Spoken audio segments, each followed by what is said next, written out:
This is Dr. Rob Harder with the Nonprofit Leadership Podcast, Making Your World Better.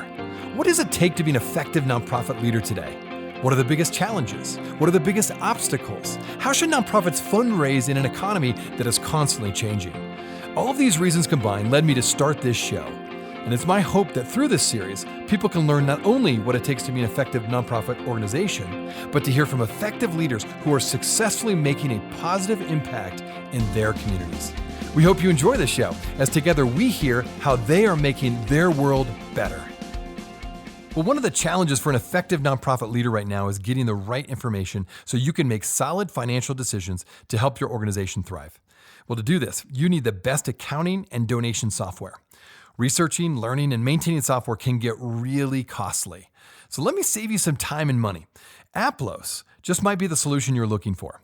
Aplos is made specifically for nonprofits to manage fund accounting, donations, and your people. So go to nonprofit.aplos.com to see how it works and get your 15-day free trial. Welcome everybody to the show. COVID-19 has impacted us all, especially those in the nonprofit sector. Well, today I have a fascinating guest who has worked with organizations that have had impact all over the world. Today, she is the head of one of the largest and most well-known foundations in the country, the Walton Family Foundation. My guest today is Caryl Stern, the executive director of the Walton Family Foundation. I had a fascinating conversation with her as she shared her insights on how foundations, first of all, are responding to this crisis, and then what she is learning from the research their foundation is doing, especially around the next emerging generations, the millennials and Gen Z. You're definitely going to enjoy today's show. Well, Caryl, it's great to have you on the show today. Your foundation is doing remarkable work in some of the most challenging places in the world. And recently, you have moved from leading a nonprofit seeking funding at UNICEF to now the head of one of the largest and well-known foundations in the country, the Walton Family Foundation. Tell us a bit about how you've transitioned from asking for funding to primarily giving out funding. What are you learning along the way? Great question, and one that obviously I gave a lot of thought to when I made the transition from one side of the desk to the other. First of all, I love this role. I mean, it's really exciting to be here. It's great to be part of this conversation with you as well.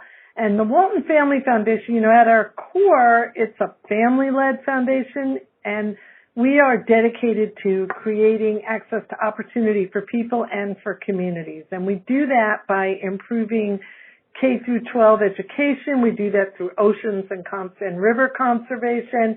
And we do it by investing in the quality of life of what we call our home region, the communities where our founders, Sam and Helen Walton, first found opportunity, right here in Northwest Arkansas, where I'm sitting and talking to you today, as well as the kind of Arkansas, Mississippi Delta area. So, I spent 14 years heading up UNICEF USA and raising money, public support, running around the world. And when I tried to think about my what next, I thought, I really want to do something that has impact, equal impact if possible, and is going to stretch my brain a little, something I have to learn about. And then also maybe something I've never done before. And when this opportunity arose, I thought, whoa, this is it. And I will say, crossing the desk, everybody always thinks, oh, it'd be so great to just give the money away. It is as hard and as big a responsibility and challenge to find the right match between funding and funder and kind of fundee, if you will, as it is to sit on the side of the desk and raise the dollars. That's really interesting. I appreciate your honesty on that. And I think most people would not think that. I think the average person would say, well, it's easier just to, hand out money and give it to others, but managing it maybe is more difficult. So thank you for that perspective. All right, now, what an interesting year. You're new at this foundation. You just started this year. A great year to start a brand new job. Now, of course, COVID-19, and I think you've been on many shows already talking about this. It has impacted us all, especially the nonprofit sector that relies on donations. So how has COVID impacted your foundation and perhaps changed the priorities of where and to whom you give? It was interesting. When I took this job, the last thing I thought would be relevant was previous experience in emergency response. But boy, this year has proved that wrong.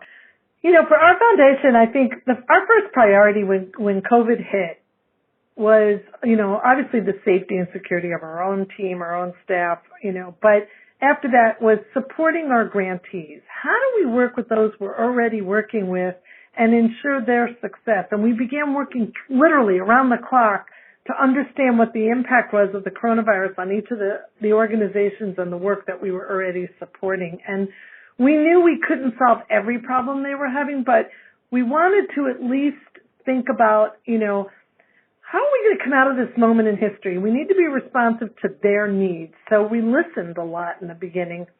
And I worked really closely with Bridgespan on kind of figuring out a model for how to think about giving during this period. I think the lessons are whatever was true before COVID is still true today and is, if anything, more true today. Disparities got bigger, inequities were spotlighted, and we began to recognize that there was this urgent need for additional resources. And the foundation immediately responded with a $35 million fund to address the pandemic's impact on our grantees' work. And in addition to that, the Walton family members have supported communities across the country, really across the country, with more than $180 million in COVID response. So it's had a big impact on us, but I think, we've learned some lessons. We've learned it's important to stay in your lane, and we told our grantees that. Don't, if you're not a food bank, don't become a food bank. We learned that while we thought initially small organizations would find it difficult to sustain themselves, for many of our smaller organizations, their expenses were so low that they were able to, while some of our larger organizations were facing greater difficulties. So I think it was a really good learning lesson for all of us. I think it's really interesting about listening and, again, learning. Glad to hear that. And I do think, we've had guests on the show talk about just leadership in general. One of the most important traits is to be a good listener. Because the more you listen, the more you learn. And I'd love to hear that you at a large foundation that you're in, you're listening, and that's helping you be a better philanthropist and a better grantor. Now, what advice would you give to nonprofit leaders today who are listening to this as to what and who foundations are looking to fund, say, over the next 6 months or even up to 2 years in light of all that's going on? I think we started with this, and I've learned this from my past emergency experience, that there is a sprint and there is a marathon. Having worked in earthquake response or flood response or not pandemic but epidemic response in the past, there's always that immediate rescue and recovery period, and I think we all went through that. What do we do immediately? How do we get PPE into the hands that needed it? How do we set up triage? All of that. But there's also a marathon. There's that long-term response. And so, as I said to you earlier, stay in your lane. If you don't know how to do the food bank, don't start doing it. There are people who know how to do it and will do it better. Support their ability to do it. But look at what you do and you know how to do, and think about how what you know how to do can help in this crisis. We know right now, for example, education. Education is a major crisis for the country right now, not only for the learning gap, and not only for the digital divide that we're bearing witness to, but school is normalcy for our kids. School is our safety net. Not only do our kids learn reading, writing, and arithmetic, but school is the place where someone notices if a child is wearing the same clothes too many days in a row, if a child is suddenly quiet. School is a place where if a child has bruises on their body, it's going to be seen. School is a place where kids get to socialize and test out life skills. And when we take all of that away, as has happened this year, we take away a safety net. School's also a place where a lot of kids get that hot meal every day.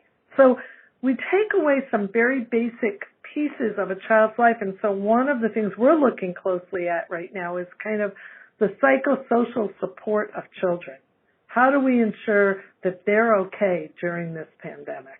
I understand that the Walton Foundation is doing a lot of research on the next two generations coming up, the millennials and Gen Z.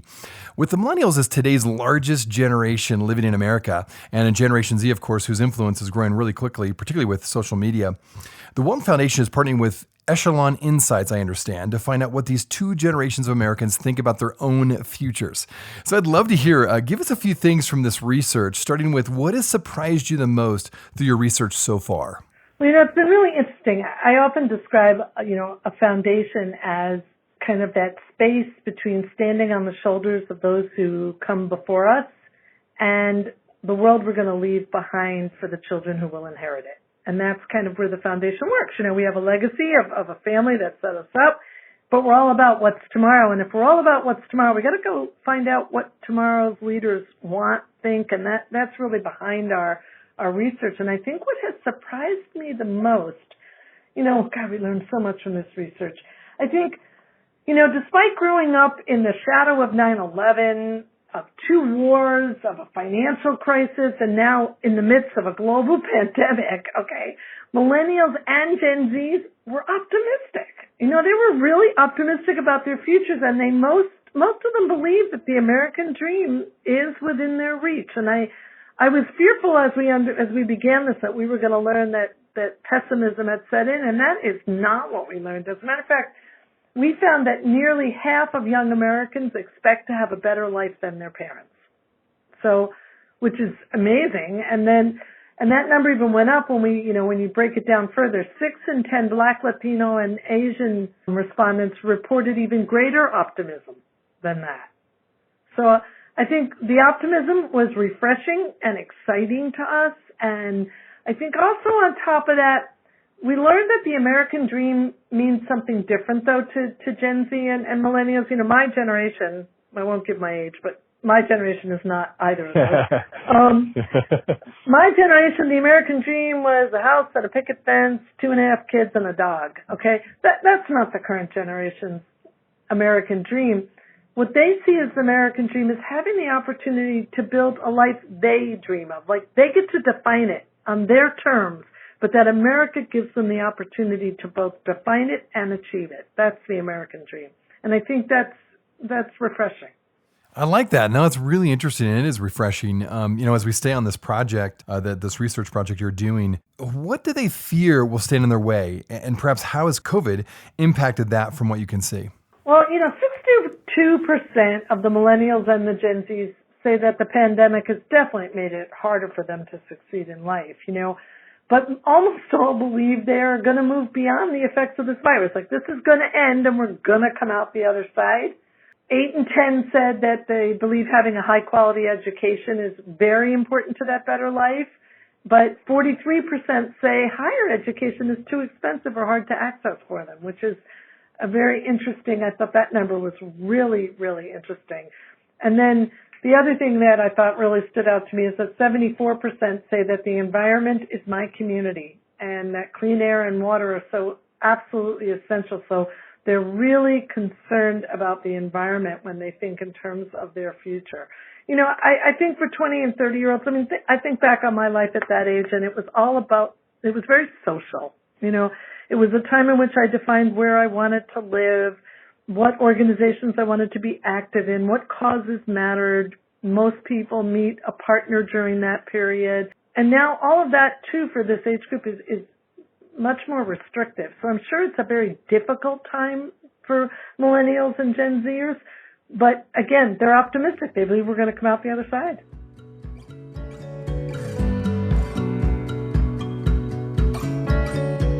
Well, one of the challenges for an effective nonprofit leader right now is getting the right information so you can make solid financial decisions to help your organization thrive.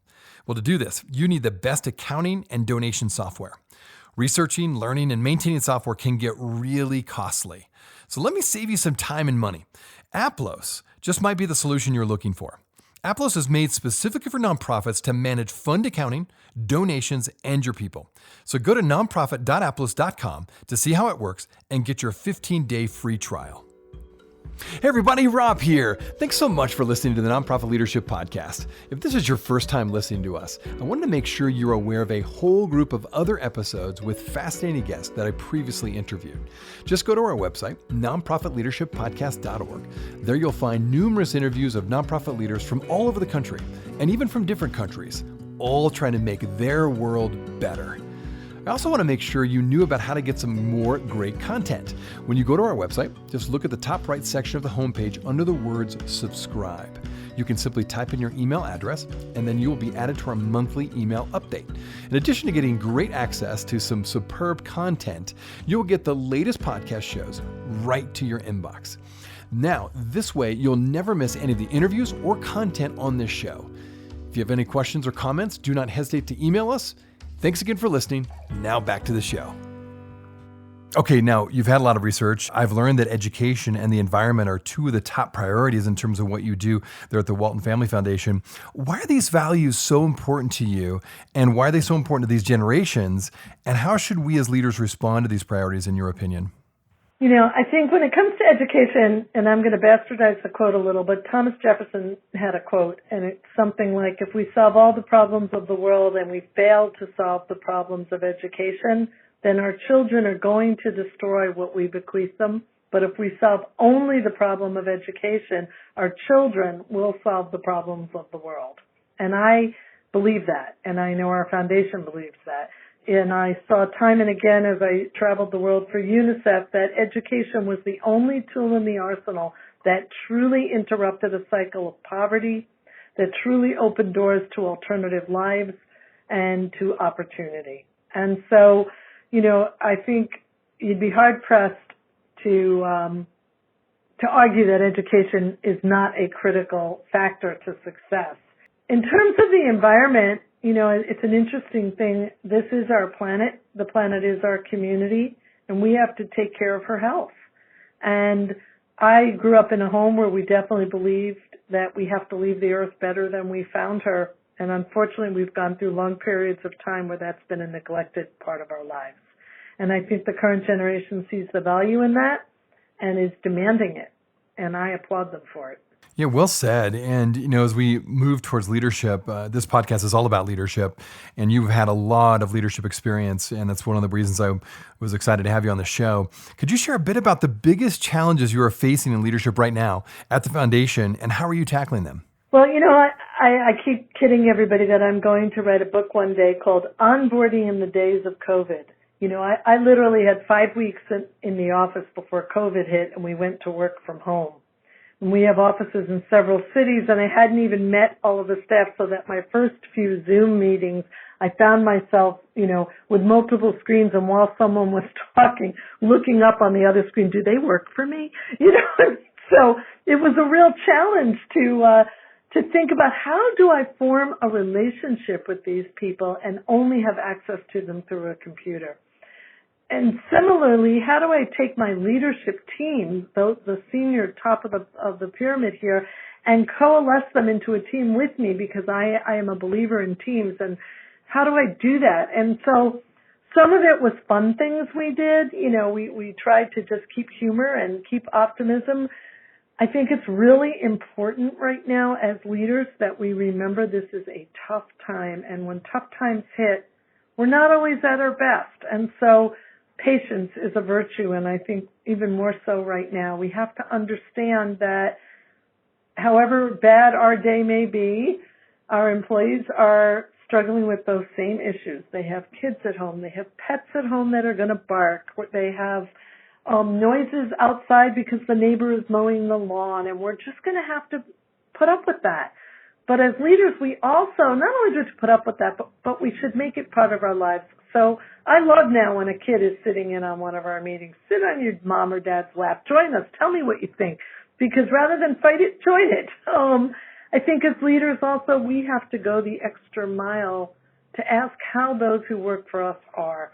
Similar to what I said about children out of school where no one's going to notice, it's harder to notice on a screen.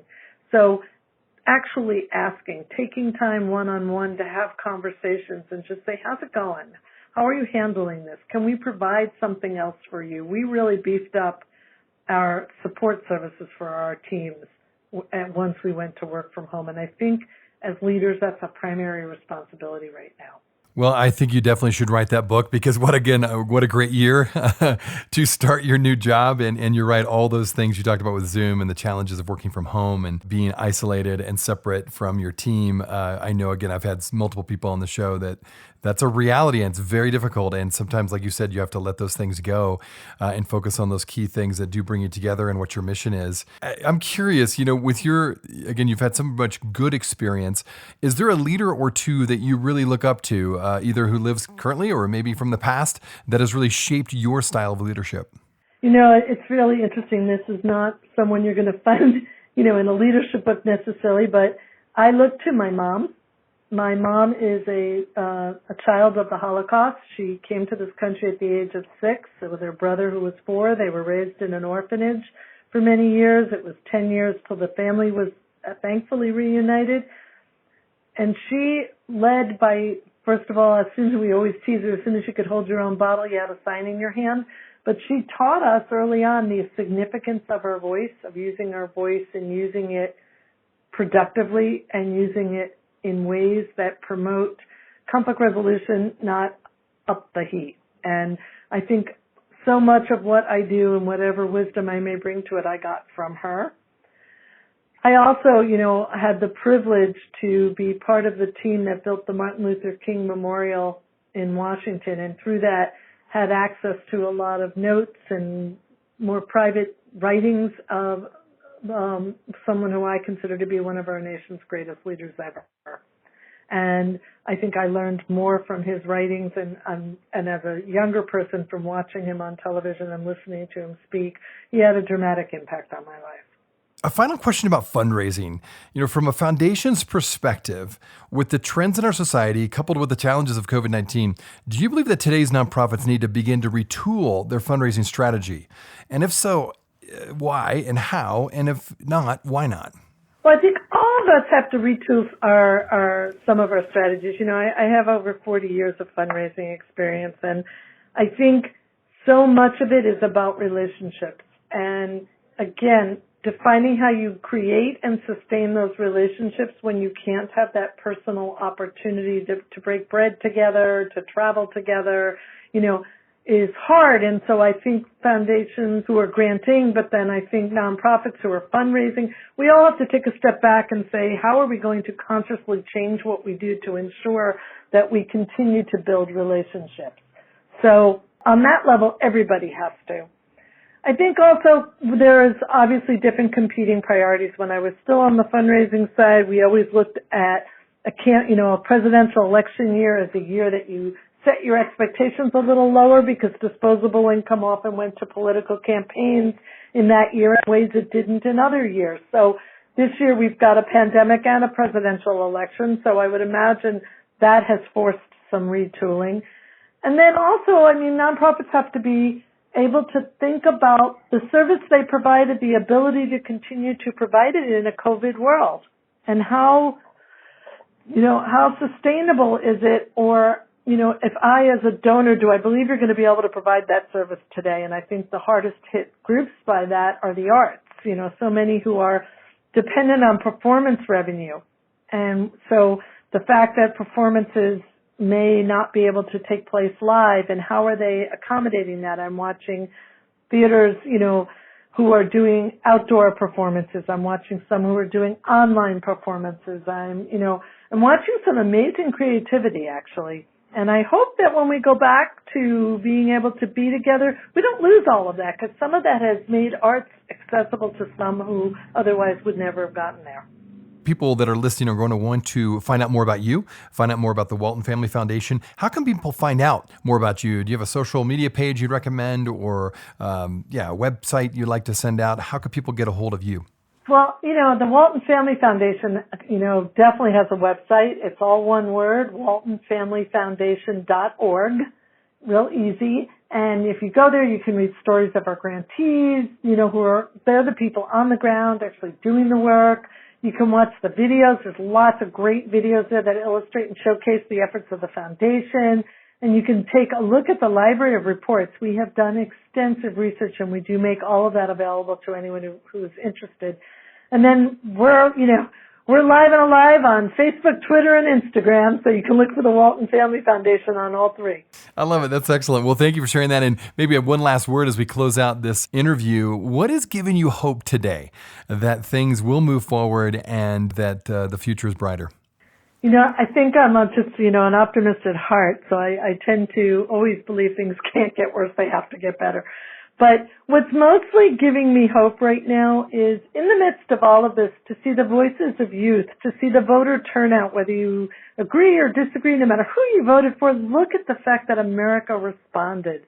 Look at young people on their feet, expressing their views, understanding that their voices matter. I think that's phenomenal and exciting. And as an older American, I'm just excited to be able to have the privilege to listen and to hear their thoughts, because that's tomorrow. I love it. Well, again, to my listeners, my guest today has been Caryl Stern, Executive Director of the Walton Family Foundation. Caryl, thank you for all you're doing. I love your optimism, and I really love the fact that you provide all this research through the foundation for all of us nonprofit leaders. Such a great resource. Thanks for taking time to be on the show today.